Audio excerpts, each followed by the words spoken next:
புட்டு இடியாப்பத்துக்கு ஏற்ற கடலைக்கறி எப்படி செய்யலான்னு பார்க்கலாம் வாங்க. 1 கப் சன்னாவை வேக வச்சு எடுத்துக்கலாம்.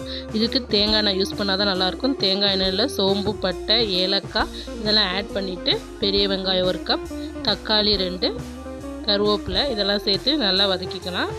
அதுக்கப்புறம் இப்போ இஞ்சி பூண்டு பேஸ்ட் ஆட் பண்ணி நல்லா வதக்கிக்கலாம். இப்போ குழம்பு மிளகாய் தூள் 2 ஸ்பூன் ஆட் பண்ணிக்கலாம். அதையும் சேர்த்து நல்லா மசாலாவோட வெங்காயம் தக்காளி சேர்த்து நல்லா வதக்குற மாதிரி வதக்கிக்கிட்டு இப்போ சன்னாவில் வேக வச்ச தண்ணி அதில் ஊற்றிக்கிட்டு உப்பு சேர்த்து நல்லா ஒரு தடவை கிளறி விட்டுக்கலாம். இப்போ இதில் சன்னாவை ஆட் பண்ணிக்கலாம்.